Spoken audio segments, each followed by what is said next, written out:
रहनुमाओं का फवाद चौधरी साहब ये फरमाते हैं कि ये फॉरेन फंडिंग का केस नहीं है, ममनुआ फंडिंग का केस है और 16 अकाउंट्स इनका जिक्र किया गया इस फैसले में। इनका ताल्लुक पीटीआई या इमरान खान साहब से डायरेक्ट नहीं है। ये इंडिविजुअल्स के अकाउंट्स थे, सब्सिडरी अकाउंट्स थे और ये फॉरेन फंडिंग नहीं है।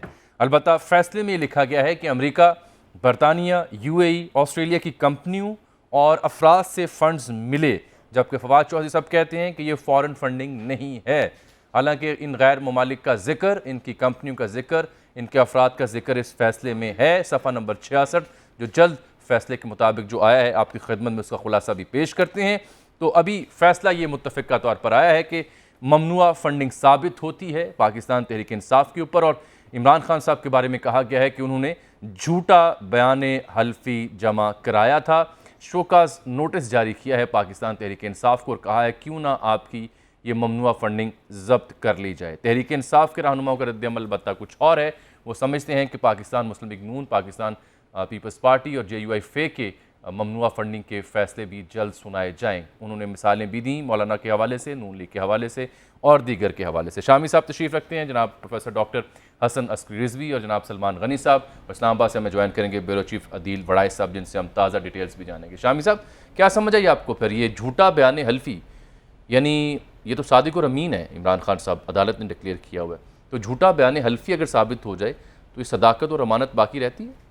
उस पर सवालात तो पैदा हो जाएंगे। ये जो आज आप ये समझिए कि ये अंडा दिया है इलेक्शन कमीशन ने। अच्छा, इसमें से चूज़ा निकलेगा, वो चूज़ा जो है आगे मुर्गी बनेगी या मुर्गा बनेगा। मतलब ये एक बहुत से और इक़दामात जो हैं उनका एक यानी समझिए पहला कदम पेशखैमा यानी कहीं पहला कदम है, क्योंकि आप इस फैसले के क्या मुज़मरात होंगे, वफाकी हुकूमत इस पर क्या फ़ैसला करेगी, फिर अदालत को रेफरेंस होगा तो अदालत क्या फ़ैसला करेगी। और अभी तो शोकास दिया है जब्त करने के लिए फंड, यानी शोकास जो इलेक्शन कमीशन ने दिया है उसका नतीजा यह होगा कि अगर मुनासिब जवाब नहीं आता तो वो पैसे जब्त कर लिए जाएंगे। तो हमारे कंवर दिलशाद साहब हैं, वो कई बार ये बात कह चुके हैं कि ममनुआ फंडिंग या गैर मुल्की फंडिंग जो है ये दरअसल दो मुख्तलिफ टर्म्स नहीं हैं, एक ही यानी टर्म है जिसको आप जिस तरह से कह लें, वो दोनों में कोई ख़ास तदाद नहीं है। जो ममनुआ फंडिंग वही है कि जो कानून जिसकी इजाज़त नहीं देता था वो फंड्स आपने लिए हैं अब, और गैर मुल्की फंडिंग भी वही है जिसकी कानून इजाज़त नहीं देता।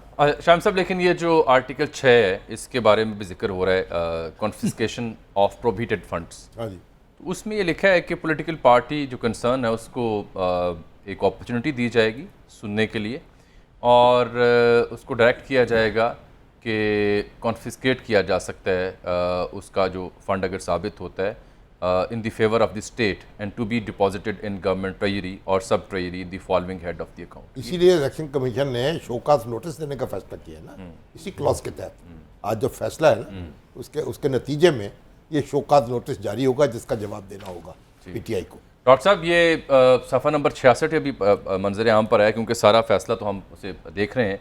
इसमें ये लिखा गया है कि PTI ने knowingly and wilfully receive donations from Wootton cricket limited registered, जो आरिफ मसूद नकवी साहब वाला मामला है अबराज ग्रुप का, उसका जिक्र है। फिर उन्होंने लिखा है कि उन्होंने विलफुली और नोइंगली डोनेशन लिया है ब्रिस्टल इंजीनियरिंग से, UAE में एक बेस कंपनी है जिसमें इनके अकाउंट्स में पैसे गए हैं जो कि which are hit by prohibition in violation of Pakistani laws.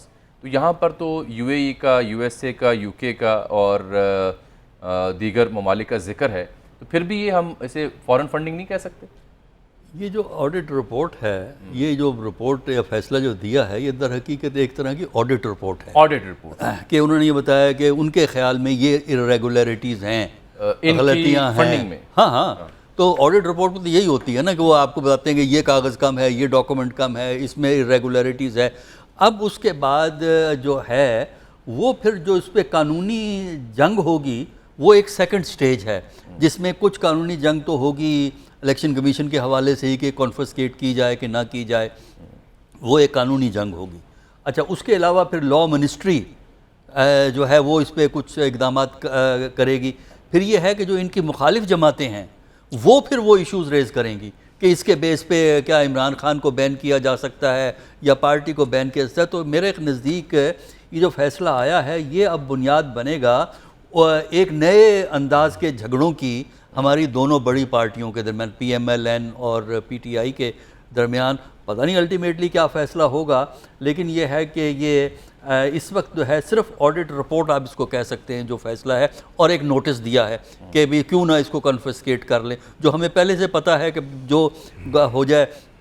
फिर ये है कि जो आपने ज़िक्र किया है चीज़ों का, उसमें डिपेंड करता है कि वो बैकग्राउंड क्या है। अगर आरिफ नकवी की बात करते हैं, आरिफ नकवी के सिलसिले में एक चीज़ का ख्याल रखें कि उनकी पाकिस्तानी बैकग्राउंड है जी। पाकिस्तानी बैकग्राउंड से पैसा लेना और चीज़ है, किसी और बैकग्राउंड से पैसा लेना कानून के मुताबिक और चीज़ है। तो ये चीज़ें वो हैं जो उस वक्त सामने आएंगी जब इस पे बहस चलेगी, इलेक्शन कमीशन के यहाँ जब गुफ्तगू होगी, या अगर लॉ मिनिस्ट्री या रूलिंग पार्टी इसकी बुनियाद पे PTI पे प्रेशर बिल्ड करना चाहेगी तो बहुत से मुकदमे खड़े किए जा सकते हैं, लेकिन वो जाहिर है कि उनका फ़ैसला कोर्ट में होगा। तो आज जो है एक नए सियासी झगड़े का पाकिस्तान में अब आगाज़ होगा, जिसका हमें नहीं पता नतीजा जो है वो क्या निकलेगा और किस तरह निकलेगा, लेकिन एक नई फ़ाइट जो है आप ये आज शाम से अभी कुछ देर में बयानात देख लीजिएगा, मुख्तलिफ़ पार्टियों के जो बयानात इसकी बुनियाद पे आएंगे।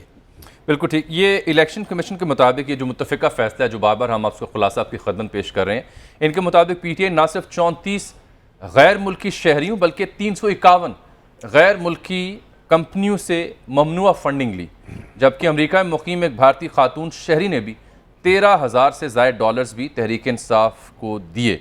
ये इस फैसले में लिखा गया। सलमान साहब, इस फैसले के बाद जो रद्दअमल आया PTI का, उनका रुख पीपल्स पार्टी, नून लीग और JUI फे की जानिब है कि उनके यहाँ भी तो खंगालें मामला है क्या? देखें जामी साहब, मैं समझता हूँ कि एक हवाले से ये एक तारीख साज फैसला है। बात यह कि बात तो शुरू हो गई ना, और पीपल्स पार्टी, JUI, मुस्लिम लीग नून, वो क्या क्या कुछ करते रहे हैं वो आप आने वाले वक्त में देखेंगे। लेकिन ये जो है ना फैसला, ये एक ऐसे शख्स और एक ऐसी जमात के हवाले से है जो पाकिस्तान के अंदर शफाफियत की सबसे बड़ी लंबरदार है। और इलेक्शन कमीशन का मुतफ़िका फ़ैसला ये भी साबित करता है कि वो आज़ाद भी है, वो ख़ुद मुख्तार भी है, और उसने किस देने से इनकार किया है। और बात यह है कि मैं समझता हूँ कि आज के इस फैसले के बाद बड़ा सवालिया निशान ये है कि पाकिस्तान के अंदर क्या कानून की बालादस्ती है। दुनिया के जमहूरी माशरों के अंदर वो माशरे इसलिए कायम है और तरक्की करते हैं कि वहाँ पर कोई शख्स जो है वो कानून से बालातर नहीं होता। और जो कुछ इस फैसले के हवाले से किया गया है तहरीक इंसाफ और उसकी लीडरशिप की जानिब से, मेरा ख्याल इससे पहले पाकिस्तानी अवाम को ये तो पता था, चूँकि जिस तरह वो टारगेट करते नज़र आ रहे थे कि ममनुआ फंडिंग मौजूद है। और आपने आर्टिकल 6 का हवाला दिया, मेरा ख्याल बुनियादी चीज़ तो ये है कि जब उनका बयान हल्फी गलत करार दिया गया है, कार्रवाई तो आर्टिकल 62A के तहत होगी कि क्या वो पाकिस्तान के चीफ एग्जेक्टिव रहे हैं, एक पोलिटिकल पार्टी के सरबराह हैं, और पाकिस्तान की अदालत उज़्मा ने तो उन्हें सादक और अमीन भी करार दिया है। उनकी शफाफियत के आगे बहुत बड़ा सवालिया निशान खड़ा है। मेरा ख्याल कार्रवाई आर्टिकल 62A के तहत बनती है। और कुंवर दिलशाद साहब आए हैं सर, अगर आप वक्त दें तो उनसे बात कर लें। खुश आमदीद आपको। कुंवर साहब, आप तो कुछ ज़्यादा ही एंटिसिपेट शायद कर रहे थे कि ज़्यादा सख्त फैसला आ सकता है। कैसा लगा आपको फैसला? फैसले की तशरीह क्या होगी? क्या कहा है इलेक्शन कमीशन आप? इससे ज्यादा सख्त क्या होगा कि उन्होंने ममनुआ फंडिंग का जब्त करने का फैसला कर लिया, उन्होंने नोटिस जारी कर दिया, शोका नोटिस जारी कर दिया। पार्टी के चेयरमैन ने जो सर्टिफिकेट जमा कराया था उसको कहा ये गलत बयानी से काम लिया गया, हक़ाइक़ छुपाए गए हैं, और उसके तहत भी उनके खिलाफ कार्रवाई करने का फैसला हो गया। इन्होंने आर्टिकल जो सेक्शन 210 की खिलाफ वर्जी की है, हक़ाइक़ छुपाए है, गलत बयानी की है, उस पर आर्टिकल 62(1)(f) के तहत हो सकती है।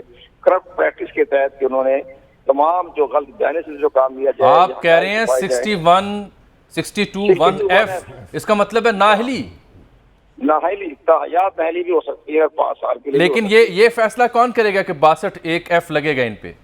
ये इलेक्शन में पाकिस्तान जो है उनको शोका नोटिस जारी करेगा।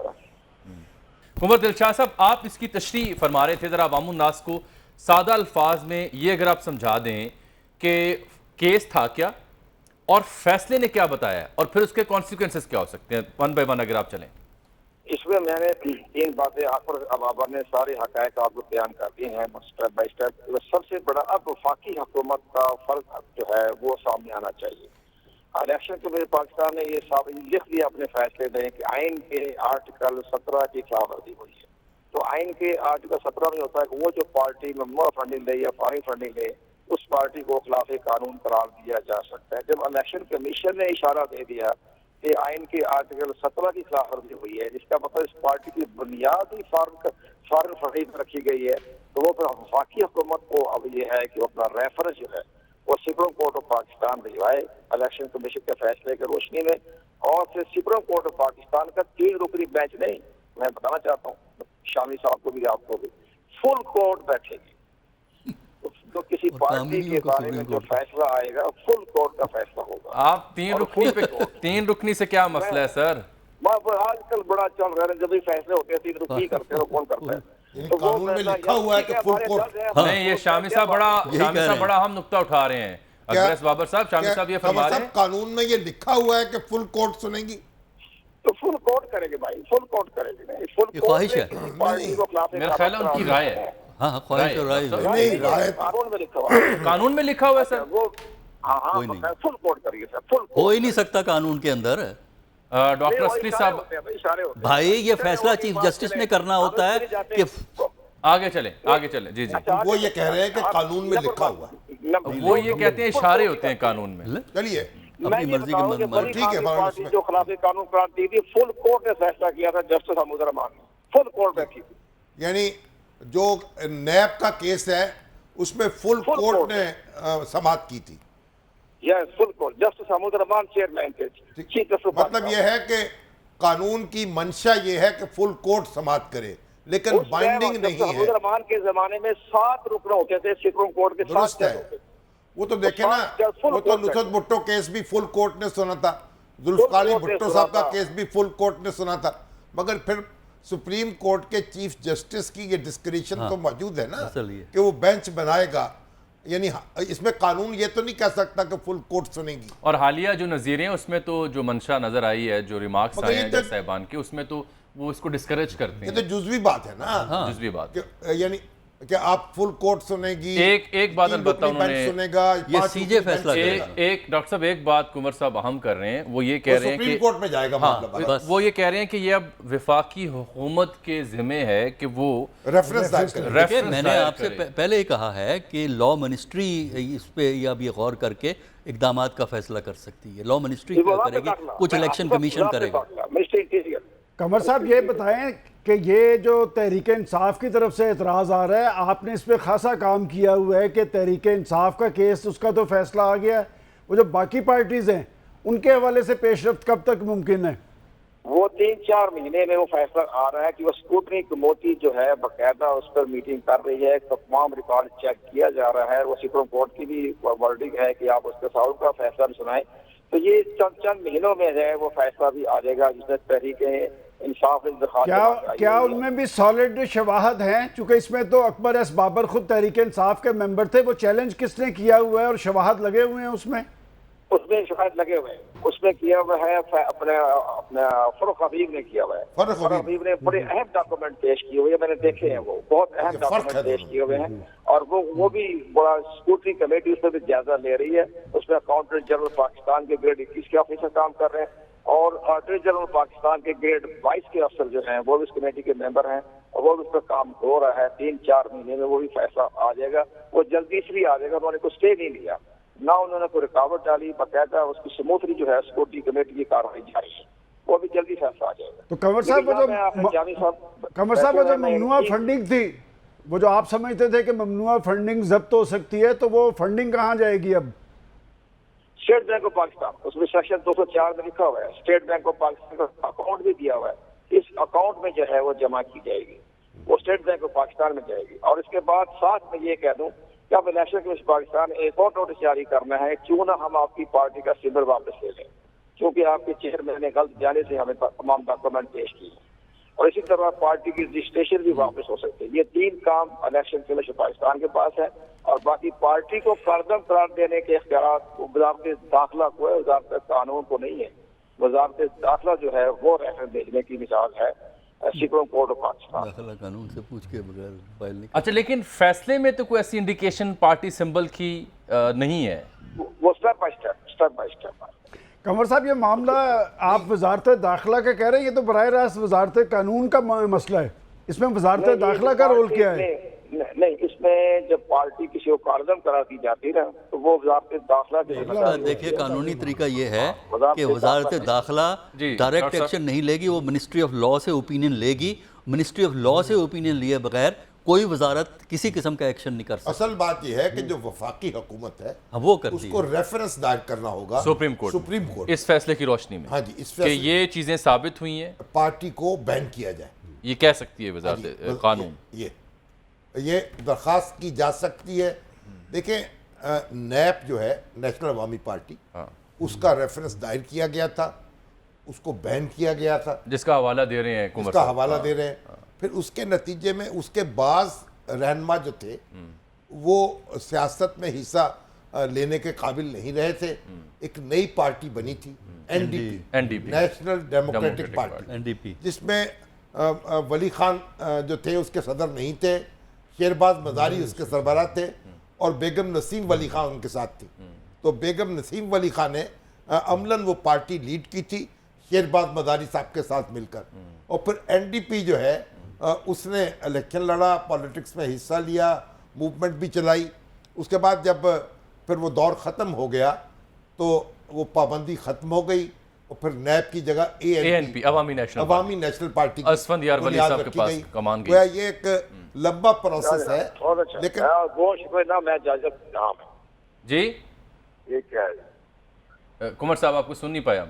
जी फरमाइएगा, क्या समझ आई आपको इस फैसले की, तासुर क्या है और अगला मरहला क्या होगा इस फैसले के बाद जब एक्शन लेने का वक्त आएगा, अगर ममनुआ फंडिंग साबित होती है और बयान हल्फी गलत करार पाया है तो? देखिए, बुनियादी सवाल तो यही था जी इस केस के इस मरहले में कि क्या ममनुआ फंडिंग या पीटीआई ने रिसीव की है और क्या वो ममनुआ फंडिंग में फॉरेन फंडिंग भी शामिल थी। तो ये दोनों बातें तो इस आज के फैसले की जो अब तक रिपोर्ट हुआ है उसमें ये शामिल है कि जी हाँ, प्रोहिबिटेड फंडिंग भी पीटीआई ने रिसीव की थी और दूसरी बात यह कि उस प्रोहिबिटेड फंडिंग में फॉरेन फंडिंग भी शामिल थी, जो ज्यादा खतरनाक चीज है। लेकिन ये फवाद चौधरी साहब और फरूख साहब किस बुनियाद पर ये नुक्ता उठा रहे हैं? वो बार बार कह रहे हैं फॉरेन फंडिंग तो निकली नहीं, ना ये फॉरेन फंडिंग का केस है, ये ममनुआ फंडिंग का केस है। और ममनुआ फंडिंग में 16 अकाउंट्स का आपने जिक्र किया, वो सब्सिडरी अकाउंट्स हैं। देखिए, वो तो अपनी एक पॉलिटिकल कम्युनिकेशन की एक पॉलिसी है, वो बनाते हैं, उसके मुताबिक वो गुफ्तगू फरमा रहे होंगे, वो उनका हक है चीजों को डाउन प्ले करना या प्ले अप करना। लेकिन जो फैसला बता रहा है वो तो बता रहा है कि इतनी फॉरेन कंपनीज है जिन्होंने फंड किया है, इतने फॉरेन नेशनल्स हैं जिन्होंने फंड किया है, तो इसका मतलब है फॉरेन फंडिंग ममनुआ फंडिंग का अंदर शामिल है। जो प्रोहिबिटेड फंडिंग की डेफिनेशन है हमारे पॉलिटिकल पार्टीज ऑर्डर 2002 में, उसके अंदर फॉरेन फंडिंग उसका एक पार्ट है। तो अब ये साबित हो गया है कि इसमें फॉरेन फंडिंग भी शामिल है। तो अब ये और इसमें जो तीसरी बात है जो बहुत खतरनाक हो सकती है वो ये है कि जो एफिडेविट हर पार्टी का सरबराह देता है सालाना स्टेटमेंट ऑफ अकाउंट्स में देता है कि साहब ये जो मैं अकाउंट्स जमा करा रहा हूँ ये बिल्कुल दुरुस्त है, इसमें कोई ममनुआ फंडिंग नहीं है। तो वो इलेक्शन कमीशन के आज के जजमेंट में कहा गया है कि वो एफिडेविट फॉल्स था, वो गलत था। जी, गलत कहा गया उसे। इसका मतलब ये है कि वो स्टेज सेट हो गई है अगले राउंड के लिए। अगला राउंड क्या है सर? अगला राउंड पहला उसका मरहला तो ये है कि इन्होंने उससे ये पूछ लिया है कि साहब आप क्यों ना आपके खिलाफ ये जो पैसे जब्त किए जाएं। उससे भी अगला जो ज्यादा खतरनाक मरहला है वो ये है कि इसका जो चैप्टर 3 है पॉलिटिकल पार्टीज ऑर्डर का, उसके अंदर डिसोल्यूशन ऑफ पॉलिटिकल पार्टी है कि अगर कोई पार्टी ये मालूम हो कि वो फॉरेन एडेड पॉलिटिकल पार्टी है तो वफाकी हुकूमत एक डिक्लेरेशन जारी करेगी कि इस पार्टी ये पार्टी फॉरेन एडेड है। अब वो डिक्लेरेशन जारी करने के लिए इलेक्शन कमीशन का यह जजमेंट एक बुनियाद फराहम करता है। वफाकी हुकूमत करती है या नहीं करती, ये उसकी सवाबदीद है।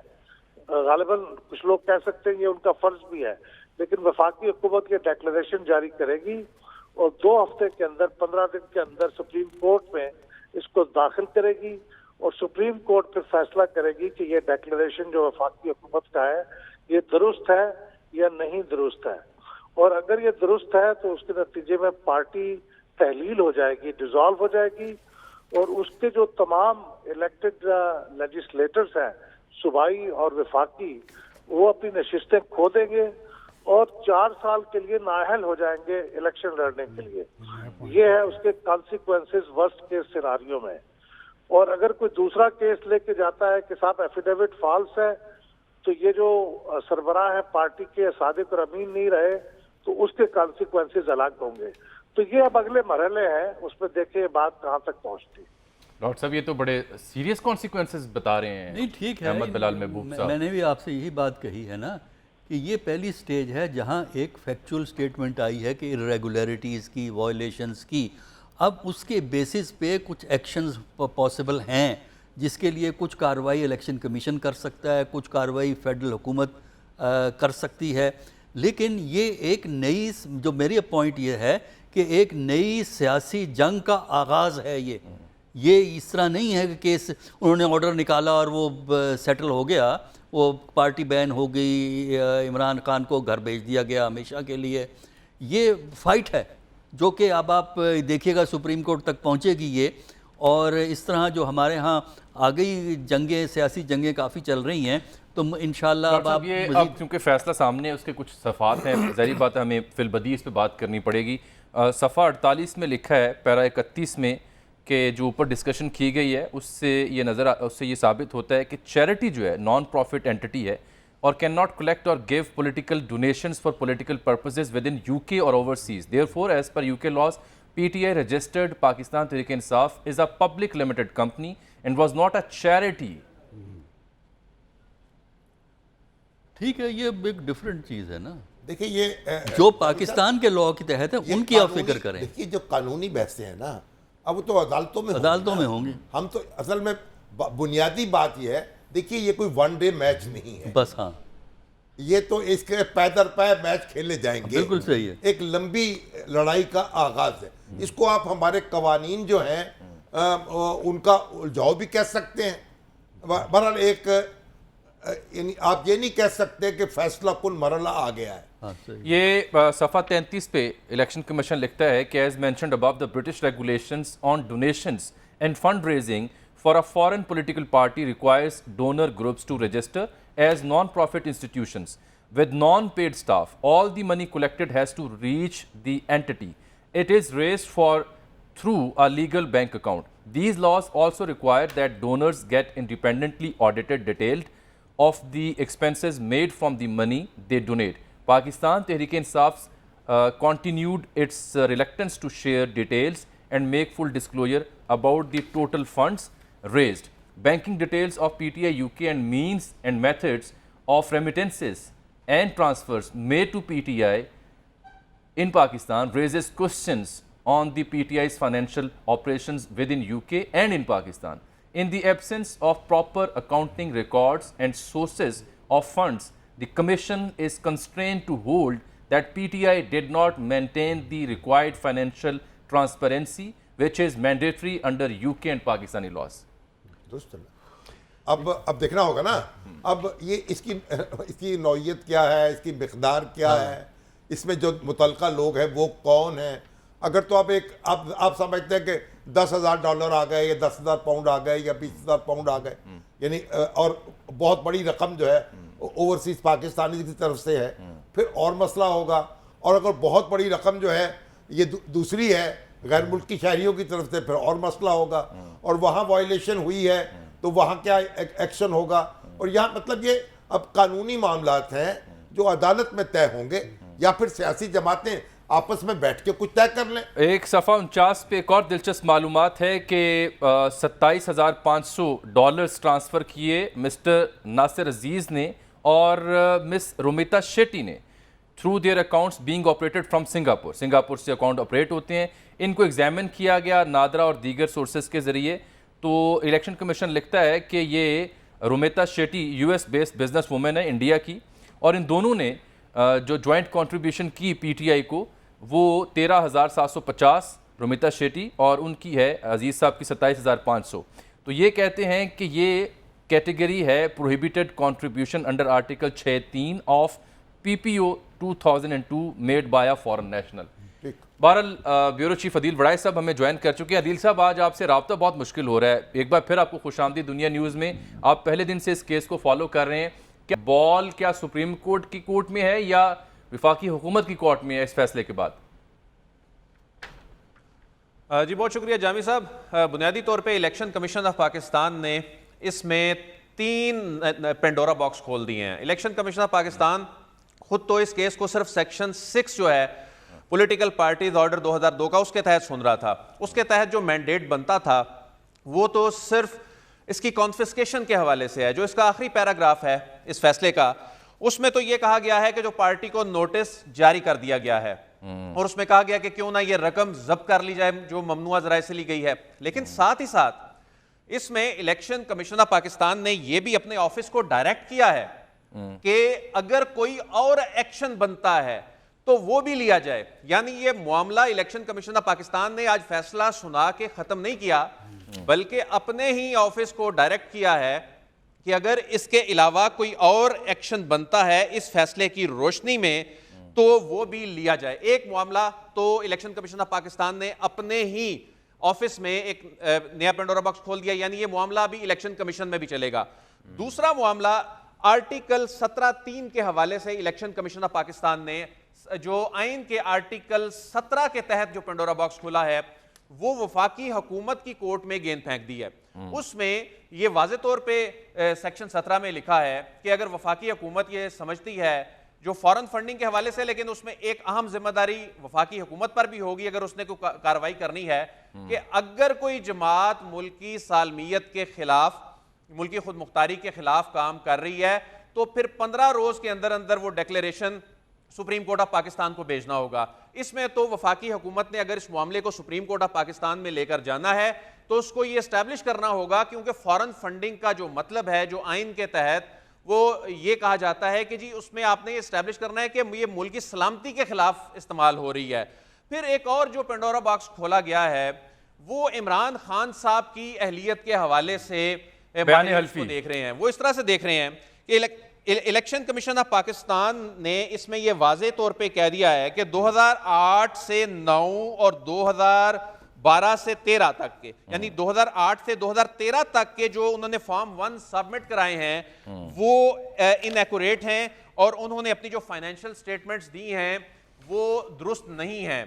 तो ये वो मामला है जिसमें इमरान खान साहब ने अपने दस्तखतों के साथ वो undertaking election commission of Pakistan में पॉलिटिकल पार्टीज ऑर्डर 2002 के तहत जमा कराई थी, जिसमें उन्होंने ये कहा था, उन्होंने ये अंडरटेकिंग दी थी इलेक्शन कमीशन ऑफ पाकिस्तान को कि मैंने पॉलिटिकल पार्टीज ऑर्डर 2002 के तहत कोई ममनुआ फंडिंग मेरी पार्टी ने नहीं ली। या ये बात बड़ी अहम है कि जो PMLN है और पाकिस्तान पीपल्स पार्टी है उनके अगर हम फाइनेंशियल स्टेटमेंट्स की बात करते हैं तो उसमें आपको मियां नवाज शरीफ साहब, शहबाज शरीफ साहब या आसिफ अली जरदारी साहब या बिलावल साहब के कोई दस्तखत नजर नहीं आएंगे। वो पार्टी के जो दीगर ओहदेदारान हैं उनको ये जिम्मेदारी सौंपी गई है।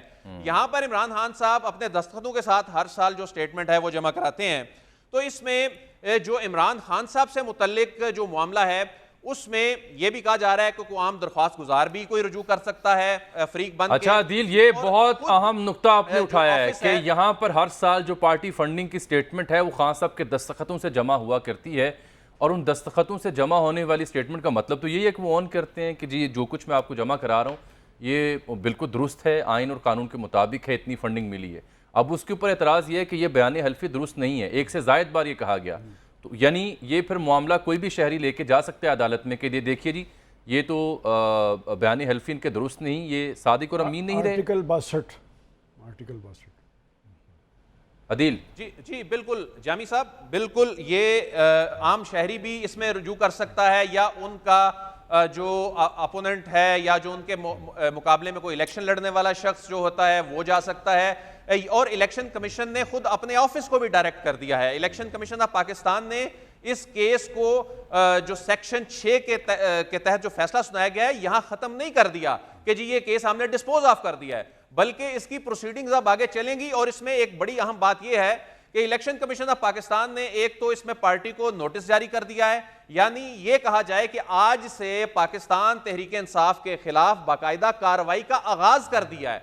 इससे पहले उन पर ममनुआ फंडिंग के इल्जामात लगा करते थे, उन पर फॉरेन फंडिंग के इल्जामात लगा करते थे। आज इलेक्शन कमीशन ने यह एस्टैब्लिश करने के बाद कि जी बिल्कुल आपने फॉरेन फंडिंग ली है, उसके बाद बाकायदा कार्रवाई का आगाज कर दिया है और अपने ऑफिस को यह भी कहा है उन्होंने कि इसके अलावा भी इसका कोई इंपैक्ट अगर नजर आता है तो उस पर भी आप कार्रवाई करें। और इसके साथ ही इलेक्शन कमीशन ऑफ पाकिस्तान ने इस फैसले की कॉपी जो वफाकी हुकूमत को भिजवाने का कहा है, तो इसका ये वाजे मतलब है कि ये वफाकी हुकूमत के लिए एक ग्राउंड बन गई है कि वफाकी हुकूमत इस पर अगर प्रोसीडिंग जो है वो स्टार्ट करना चाहे कर सकती है, क्योंकि यहां पर पाकिस्तान तहरीक इंसाफ जामी साहब ये समझती थी कि वो ये कहते थे कि हनीफ अब्बासी केस का फैसला उनके लिए एक बहुत बड़ी प्रोटेक्शन है, उनके लिए एक बहुत बड़ा शेल्टर है, क्योंकि हनीफ अब्बासी केस में ये जनाब जस्टिस साकिब निसार की सरबराही में 3 रुकनी बेंच ने करार दिया था कि फॉरेन फंडिंग का मामला इलेक्शन कमीशन की डोमेन में नहीं आता, ये मामला वफाकी हुकूमत की डोमेन में आता है और वफाकी हुकूमत सुप्रीम कोर्ट को ये भिजवाती है। तो इलेक्शन कमीशन ऑफ पाकिस्तान के लिए ये चीज तो वाजे उसी फैसले में हो गई थी, लेकिन आज इलेक्शन कमीशन ऑफ पाकिस्तान ने अपनी डोमेन में आर्टिकल यानी सेक्शन 6 जो है पॉलिटिकल पार्टीज ऑर्डर 2002 का, उसके तहत फैसला सुनाते हुए वफाकी हुकूमत के लिए ग्राउंड भी बना दी है।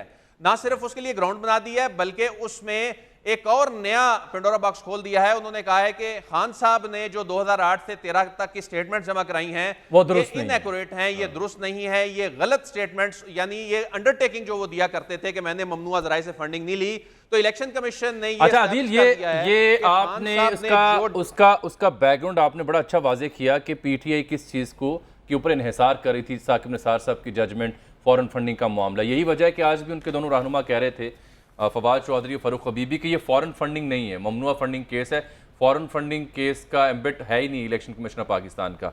लेकिन जो फैसला है उसमें तो जा बजा फॉरेन फंडिंग जो प्रोहिबिटेड है, चाहे वो यूके की है, यूएसए की है, या नेशनल्स की है, या इंडिविजुअल्स की है, उसका जिक्र है। तो ये क्या कहेंगे हम इसे, क्योंकि पीटीआई वजिद है कि ये फॉरेन फंडिंग। इलेक्शन कमीशन ने जामी साहब, इलेक्शन कमीशन ऑफ पाकिस्तान ने खुद जो इलेक्शन कमीशन ऑफ पाकिस्तान इसके कॉन्सिक्वेंस के नतीजे में कर सकता था, उसमें अपने आप को सेक्शन आर्टिकल 6 की हद तक रखा है जो पॉलिटिकल पार्टीज ऑर्डर 2002 के तहत।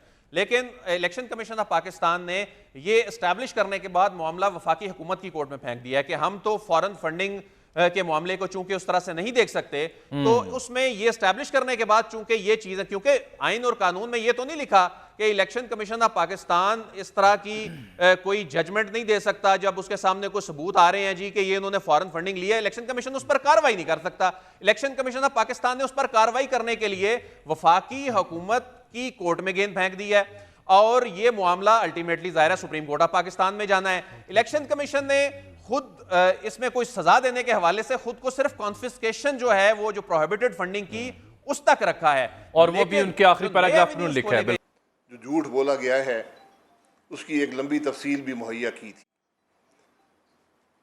अकबर बाबर साहब एक आम आदमी नहीं थे, इसी जमात के साथ उनका वास्ता रहा, पीटीआई के साथ और इमरान खान के साथ, और उन्होंने अपने तजर्बे की बुनियाद पे जो कुछ उन्होंने वहाँ देखा उसकी बुनियाद पे ये पिटीशन दायर की थी। आज 2022 है, 8 साल, 1 महीना नहीं, 2 महीने नहीं, 3 नहीं, 1 साल नहीं, 2 साल नहीं, 5 साल नहीं, 8 साल ये मामला इलेक्शन कमीशन में ज़ेर समात रहा। हर तरीके से इमरान खान ने, पीटीआई ने कोशिश की कि ये मामला आगे ना चल सके। कभी वकील तब्दील हो जाते थे, कभी हाई कोर्ट में पिटिशनें होती थीं, हर हरबा कानून के अंदर था या नहीं था वो इस्तेमाल किया गया। हुकूमत में रहे तो दबाव डाला इलेक्शन कमीशन पर और मामले को आगे ना बढ़ने दिया। इलेक्शन कमीशन ने बिल आखिर एक स्क्रूटनी कमेटी बनाई और ये भी रिकॉर्ड की बात है कि अपने दिफा में कोई भी रिकॉर्ड न इमरान खान ने दिया न पीटीआई ने दिया। 8 साल का अरसा गुजर गया, जो रिकॉर्ड आया वो स्टेट बैंक से आया या बैरून ममालिक जो पब्लिक डिस्क्लोजर के लॉज होते हैं, यानी जो इंफॉर्मेशन अवाम के सामने रखी जाती है, वहाँ से लिया गया। आज 8 साल के बाद फैसला आया है। इससे पहले स्क्रूटनी कमेटी का फैसला आया था, वो इलेक्शन कमीशन के पास गया।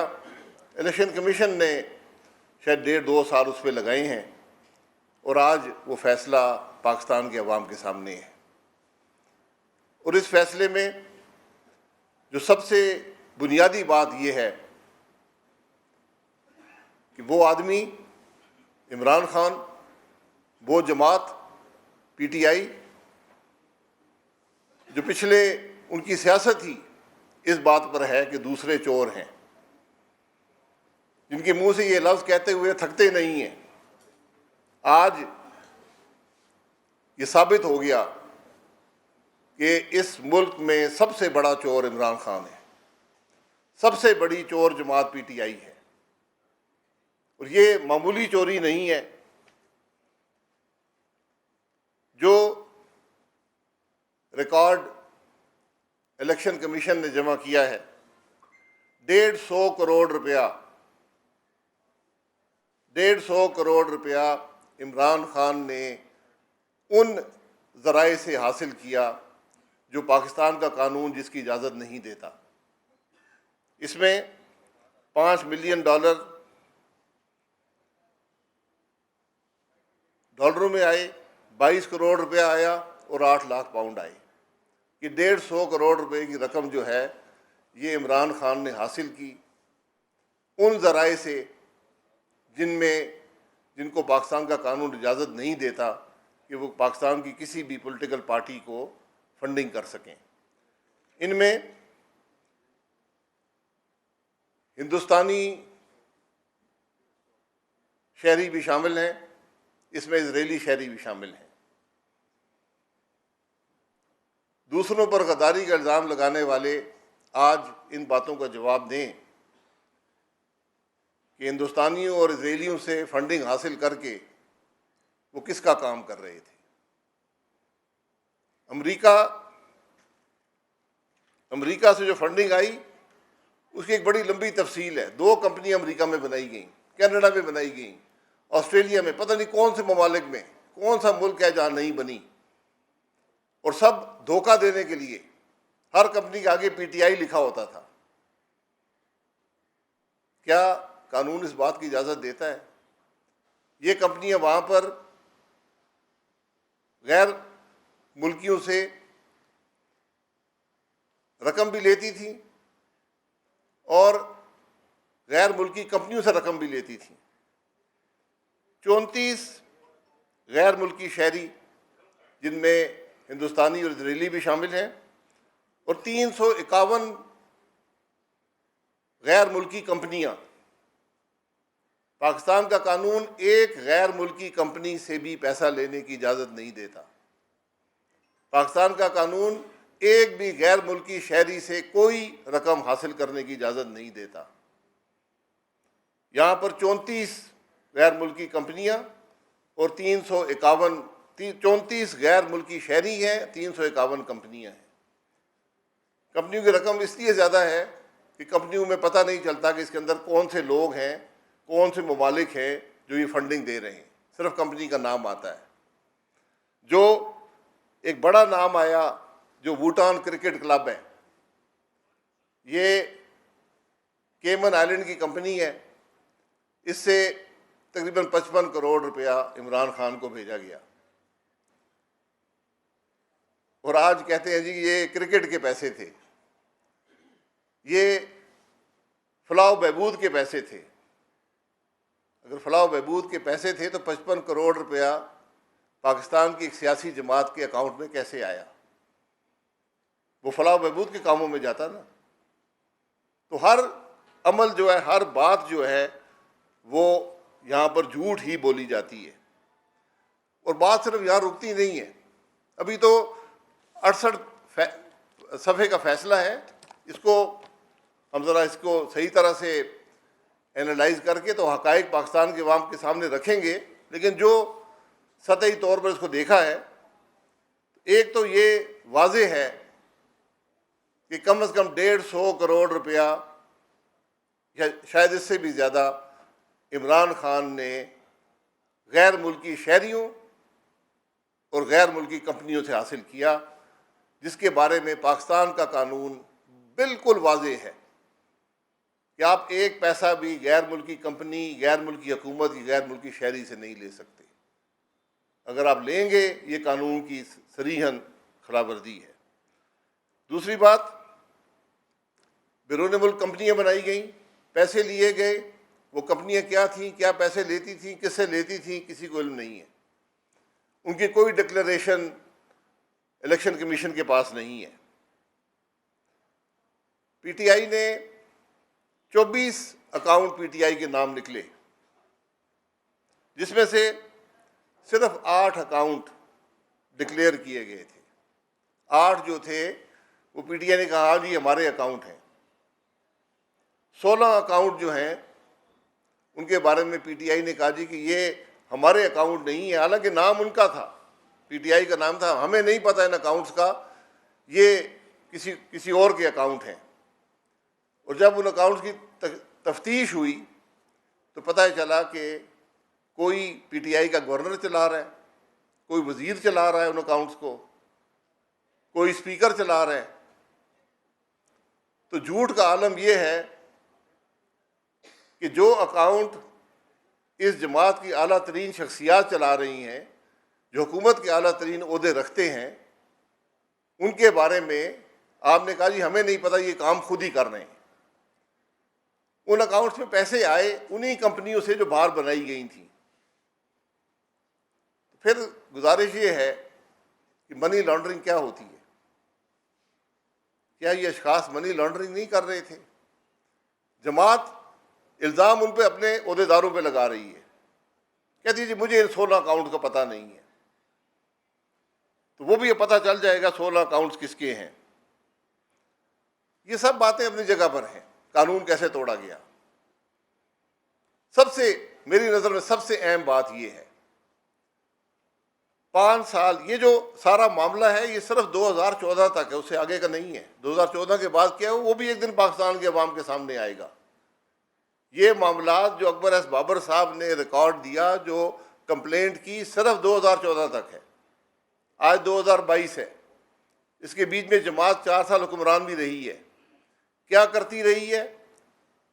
जो जब हुक्मरान नहीं थी तो ये काम करती रही है, जो आज जिसकी एक सतही तौर पर अवाम के सामने आया है। हकायक जब तफ्तीश होगी इससे बहुत बड़े हकायक निकलेंगे। ये 150 करोड़ रुपया 34 गैर मुल्की अशखास, जिनमें इजरायली हिंदुस्तानी भी शामिल हैं, 351 कंपनियां बैरून मुल्क, जिनका कोई पता नहीं है किसकी कंपनी है, उनसे पैसे लेकर इस मुल्क में सियासत होती रही। ये इस सारी बात की हकीकत है। सबसे अहम बात, इलेक्शन कमीशन कहता है कि क्या वो आदमी जो इलेक्शन कमीशन से झूठ बोल सकता है, जो हर किस्म का फ्रॉड करके अकाउंट्स में फ्रॉड कर सकता है, जो ये कह सकता है कि मेरी जो कंपनी, जो मेरी पार्टी जो अकाउंट्स ऑपरेट करती रही है मुझे नहीं पता, जब तफ्तीश होती है तो उसी के सब पैरोकार, जो कोई वजीर बने हुए हैं, कोई सफ़ीर बने हुए हैं, कोई मुशीर बने हुए हैं, कोई गवर्नर हैं, कोई स्पीकर हैं, कोई वजीर हैं, नाम उनके निकलते हैं। तो ये एक पूरे फ्रॉड की एक साजिश है जो आज पाकिस्तान के अवाम के सामने आई है। ये सिर्फ इलेक्शन के कवानीन की खिलाफवर्जी नहीं है, ये मुल्क के आइन को सिर्फ तोड़ना नहीं है, ये एक साजिश है कि बैरूनी शख्सियात से, बैरूनी कंपनियों से फंडिंग हासिल करके पाकिस्तान के अंदर सियासत की गई, पाकिस्तान के अवाम से झूठ बोला गया, पाकिस्तान के अवाम को धोखा देने की कोशिश की गई। आज असल सवाल ये है, कानून तो अपना रुख लेगा, जो भी इस रिपोर्ट के बाद होना है वो तो कानून का रास्ता है, लेकिन असल सवाल ये है कि एक ऐसा आदमी, और हमने बारहा ये कहा, मैं बारहा ये कहता हूं, इमरान खान का एक सच बता दे तो एक सच बोला हो। आज इलेक्शन कमीशन भी इस बात की तस्दीक करता है कि इमरान खान ने इलेक्शन कमीशन से भी कोई सच नहीं बोला। 5 साल फॉर्म 1 भी जाली, 5 साल बयान हल्फी भी जाली। 2014 के बाद क्या हुआ वो भी रिकॉर्ड का हिस्सा है, वो भी एक वक्त आपके सामने आ जाएगा। तो आज पाकिस्तान के अवाम ये फैसला कर लें, कानून अपना रास्ता लेगा। आज फैसला पाकिस्तान के अवाम का है कि क्या वो एक झूठे साजिशी शख्स को इस मुल्क में सियासत की इजाज़त होनी चाहिए या नहीं। मैं फिर गुजारिश कर दूं, हमारे मुल्क में बड़ी वाज़ेह फैसले हैं, सुप्रीम कोर्ट का खुद फैसला है कि सादिक और अमीन क्या होता है। क्या कानून दोहरा होता है? नवाज शरीफ के लिए और कानून है, इमरान खान के लिए और कानून है। आज ये सवाल भी उठता है। तो आज फैसला इलेक्शन कमीशन के पास जो है वो है, जो कानून ने करना वो है। आज मुकदमा पाकिस्तान के अवाम की अदालत में चला गया है, वो अपना फैसला खुद कर लें। बहुत शुक्रिया जी।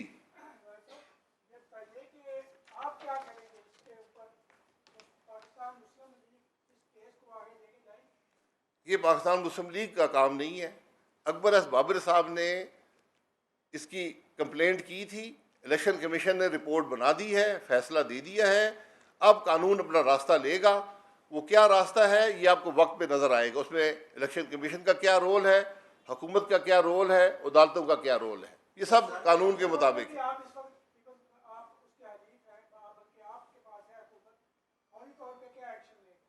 देखिए, मैं ये आपको बता रहा हूँ, जो भी कानूनी रास्ता हुआ उसका तयन जो है वो लीगल एक्सपर्ट करेंगे, वजारत कानून करेगी और अदालतें करेंगी।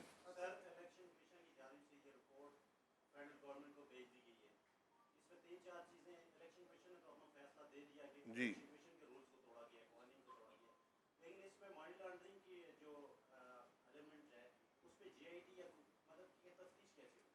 देखिए, तफ्तीश की ज़रूरत नहीं है, रिकॉर्ड आपके सामने आ गया है। तफ्तीश वहाँ करनी होती है इसमें किसी पे रिकॉर्ड का पता करना हो।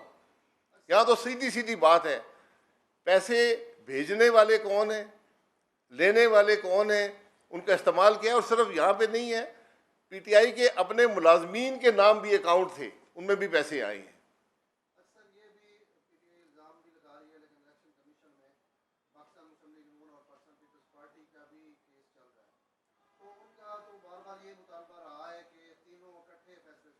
जी, वो 8 साल बाद आ जाएंगे फैसले।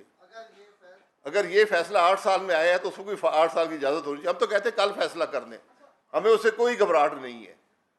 आप अपने केस की बात करें जो आप 8 साल लटकाते रहे, आज फैसला आ गया, इसका जवाब तो देना।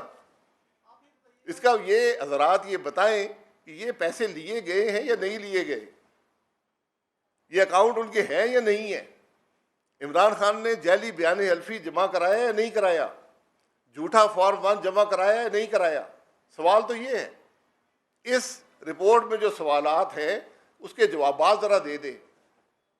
भूटान क्रिकेट क्लब का $2.2 मिलियन 55 करोड़ रुपया पीटीआई को मौसूल हुआ या नहीं हुआ, ये बातें, असल बातें ये हैं। 150 करोड़ रुपया कम से कम इस रिपोर्ट के अंदर शामिल है, जो 34 शख्सियात जिनका पाकिस्तान से कोई ताल्लुक नहीं है, 351 कंपनियां जिनका पाकिस्तान से कोई ताल्लुक नहीं है, वो पीटीआई को भेज रही है ताकि मुल्क में सियासत करें। तो क्या ये 351 कंपनियां और 34 शख्सियात मुल्क में सियासत कर रही हैं? कानून क्यों बनता है कि बैरूनी पैसा आप नहीं ले सकते, ताकि किसी इजरायली, किसी हिंदुस्तानी, किसी और मुल्क का असर पाकिस्तान की सियासत पे ना हो।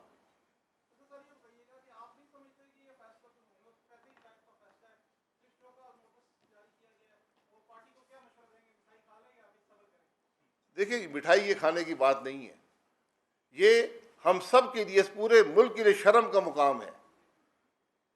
ये हमारे लिए लम्हा फिक्रिया है एक ऐसा लीडर, एक ऐसी जमात जो ये काम कर सकते हैं, वो मुल्क के साथ क्या करते रहे हैं। वो मुल्क के सौदे तो नहीं करते रहे, जो अपने मुफाद के लिए, पैसे हासिल करने के लिए कानून तोड़ सकते हैं, आइन तोड़ सकते हैं, वो मुल्क के साथ क्या कर सकते हैं।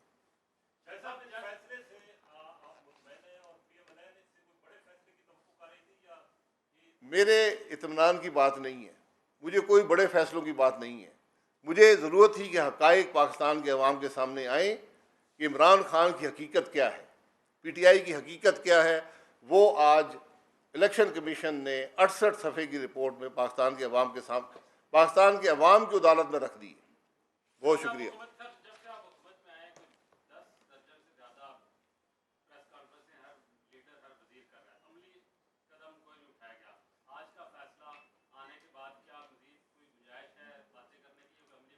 अमली कदम झूठ नहीं होता, अमली कदम कानून के मुताबिक होता है। हमने किसी पर इल्ज़ाम नहीं लगाया, हमने किसी को गाली नहीं निकाली, हमने किसी की हद तक नहीं की, हमने किसी को जेल नहीं डाला। वरना डाले ना इमरान खान को जेल में, बनता है कि नहीं बनता है? पाकिस्तान के अवाम फैसला कर लेना। अगर हम बग़ैर किसी सबूत के, बग़ैर किसी इल्ज़ाम के जेल जा सकते तो इमरान खान तो आज 150 अरब खा गया इस मुल्क के, इसराइली और हिंदुस्तानियों से पैसे लेता रहा है। हमारी हुकूमत है, हमने मुल्क के मसाइल हल करने हैं। इमरान खान का फैसला आ गया है, अब अदालत, कानून अपना रास्ता लेगी। जी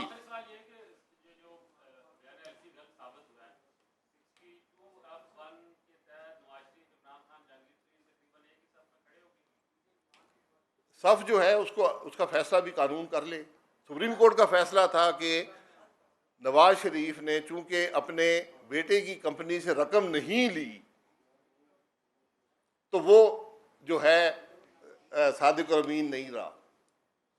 आज इमरान खान तो झूठे अल्फिया बयान दे रहा है, झूठे फॉर्म 1 दे रहा है, बैरूनी मुमालिक पैसे ले रहा है। इसका भी फैसला कर दे।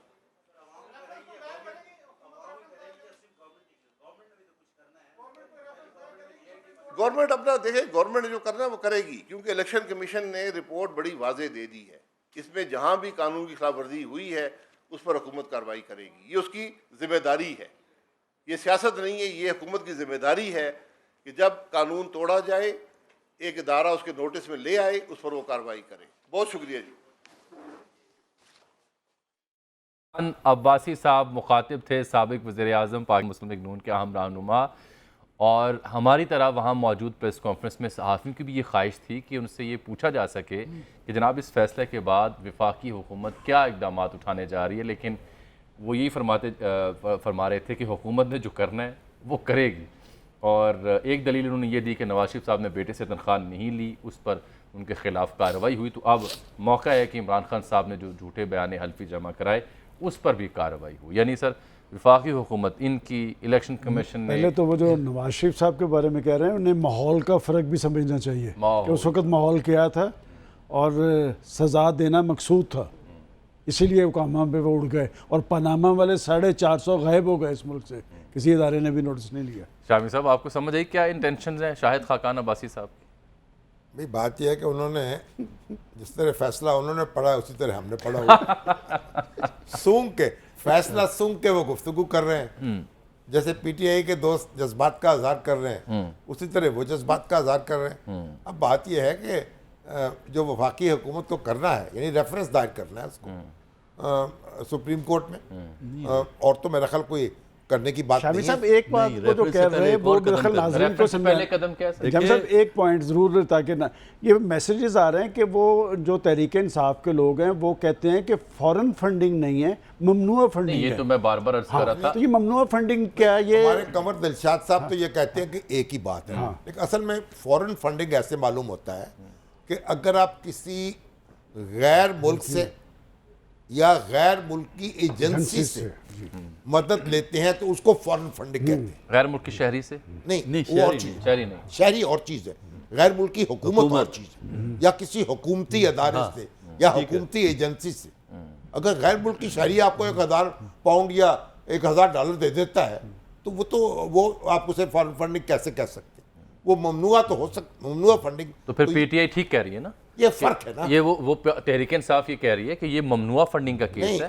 आया उसने गैर मुल्की फंडिंग से मुराद ये किसी गैर मुल्की हुकूमत ने उसको फंड नहीं, किया, गैर मुल्की हुकूमत का कोई जिक्र नहीं है। गैर मुल्की एजेंसी ने फंड किया, कोई CIA ने, कोई रॉ ने, गैर मुल्की एजेंसी कोई का जिक्र KGB ने, किसी ने फंड किया, नहीं, उसको हम कहेंगे गैर मुल्की फंडिंग। नहीं, वो नहीं, फॉरेन फंडिंग नहीं है, वो नहीं। ये अलबत्ता जहां मैं समझता नहीं, हूं, अलबत्ता ये ऐसी प्राइवेट कंपनियां आपकी डेफिनेशन ठीक है डॉक्टर साहब की।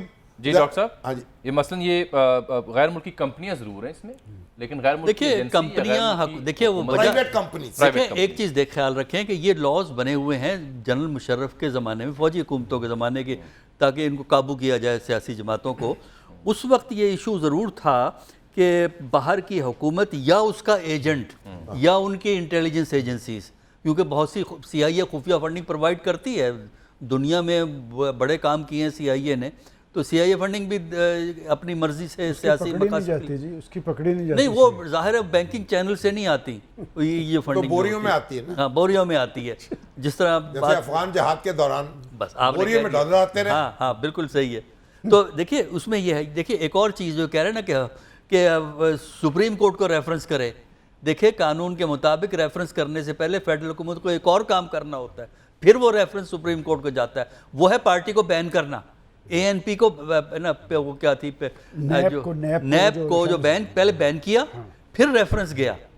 नहीं, पहले बैन करना पड़ेगा। हाँ बिल्कुल बैन, नैप के साथ यही हुआ है ना, नैप के साथ ये हुआ है कि उसको बैन किया गया 10 फरवरी को 1975 को। उसके बाद फिर वो रेफरेंस सुप्रीम कोर्ट के पास गया, जिसकी हेयरिंग सुप्रीम कोर्ट ने करके ग़ालिबन अक्टूबर में ये फैसला दिया था 75 के अंदर। डॉक्टर साहब एक अहम नुक्ता है ये वाला, ये बड़ा अहम है कि बैन करके जाएंगे आप, हाँ, या वैसे बैन जाएंगे, डालेंगे पहले, हाँ, और फिर वहां जाएंगे। तो इसलिए ये आसान काम नहीं है। ये जो हम शामी साहब ने भी कहा, मैंने भी कहा कि ये एक नई तवील कानूनी झगड़े का आगाज़ है। नुक्ता उन्होंने कुछ डेफिशिएंसीज, कमियां, खराबियां पॉइंट आउट की हैं। अब ये है कि ये डिपेंड करता है कि मेरा एजेंडा क्या है, मैं अपने एजेंडे के मुताबिक, अपनी ख्वाहिशात के मुताबिक इंटरप्रेट कर दूंगा उन बातों को, लेकिन कानूनी पॉइंट ऑफ व्यू से ये काफ़ी किस्सा है। इसने जो इलेक्शन कमीशन ने नोटिस दिए हैं, इससे पहले कि संजीदा डिबेट को आगे बढ़ाएं, एक दिलचस्प पहलू भी है, क्योंकि सहाफ़ी दोस्त और तज्ज़िया निगार इस फैसले से कई नुक्ते उठा के उसे शेयर भी कर रहे हैं। तो रुमीता शेट्टी का जिक्र बार बार आ रहा है, जो कि एक भारतीय निजात अमरीकी शहरी हैं। उनकी डोनेशंस का $13,750 का उन्होंने डोनेट किया, जो कि पैराग्राफ में भी लिखा हुआ है। अलबत्ता अलमिया ये है कि इसमें चरणजीत सिंह जी भी हैं, जिन्होंने $50 की खती रकम भी दी थी। अच्छा, उनका जिक्र, ये बड़ा सीरियस मामला है, $50। देखिए ना सर, उनका जिक्र खैर ही नहीं है कहीं। और आप रुमीता शेट्टी के पीछे पड़ गए, जिन्होंने $13,750। उसके साथ एक पाकिस्तानी नाम भी है जी, कई नाम है, हाँ। कई नाम वहाँ पे मौजूद